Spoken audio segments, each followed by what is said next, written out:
206ኛ ኮር ከጠላት ጋር በማበር በሰራዊቱ ስም የተለያዩ ወንጀሎችን ሲፈጽም በነበረው አባል ላይ እርምጃ መውሰዱን ገለጸ። ህዳር 26 2018 ዓ.ም የአማራ ፋኖ ብሔራዊ ኃይል ቴዎድሮስ እዝ 206ኛ ኮር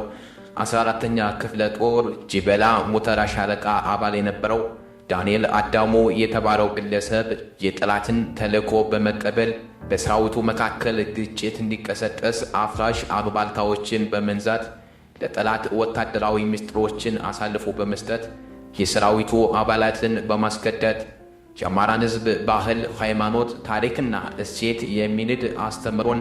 በማህበረሰቡ ዘንድ በማሰራጨትና በማስተማር ከ25 በላይ የማህበረሰብ ክፍሎች አስገድዶ ገንዘብ በመቀበል እንዲሁም በድርጅቱ የተሰጠውን ኃላፊነት ወደ ጎን በመተው ከ500,000 ብር በላይ የድርጅትን ገንዘብ በመዝረፍ ደብረ ማርቆስ ከመሸገው የአረመኔው ሰራዊት ጋር በጥቅምና በንግድ በመገናኘት የጥይትና የትጥቅ ሽያጭ ላይ የተሰለፈው ዳንኤል አዳሙ ከጠላት ካድሬዎች ማለትም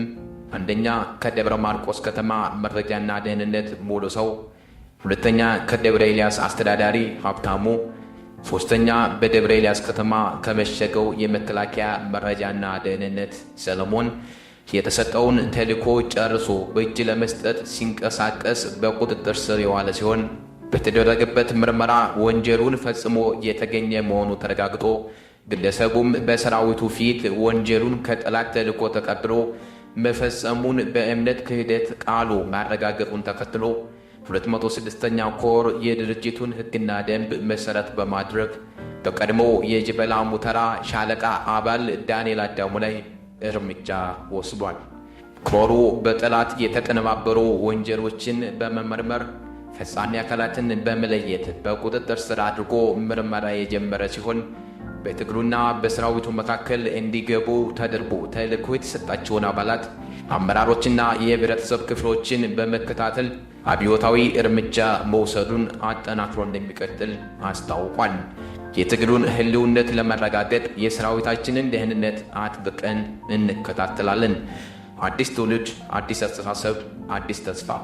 የአማራ ፋኖ ብሔራዊ ኃይል ቴዎድሮስ እዝ 206ኛ ኮር ህዝብ ግንኙነት